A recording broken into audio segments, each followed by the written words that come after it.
మరి విజయ్ గారు మన జగనన్న ఇద్దరు ఉండే ఫోటోని ఎత్తి చూపించిన దానికి ఆయన గెలిచినాడు అని చెప్పి ఆర్కే రోజా మాట్లాడుతూ ఉన్నది. మరి నీ నగిరిలో నువ్వు ఎత్తి చూపించలేదా అన్న ఫోటో?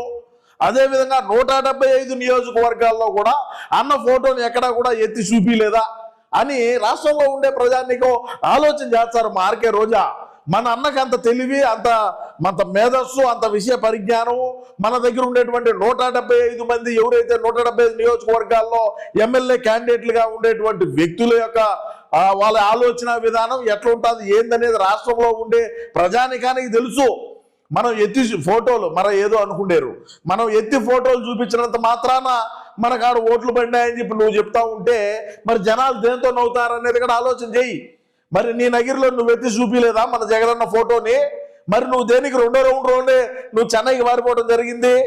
ఇప్పుడు ఎలక్షన్ కౌంటింగ్ దగ్గర నువ్వు రెండో రౌండ్కే నువ్వు ఎందుకు చెన్నైకి మారిపోయినావు అది కూడా చెప్పు ఒకసారి. నువ్వు ఏ విధంగా ఎన్ని ఫోటోలు వేసుకున్నావు, ఎన్ని అడ్వర్టైజ్మెంట్లు ఇచ్చినావు, మరి ఏమేమి ఇచ్చినావో మరి ఆ కథ ఏందో మరి అదేమి సామాన్యమైన పని కాదు నువ్వు చేసింది కూడా.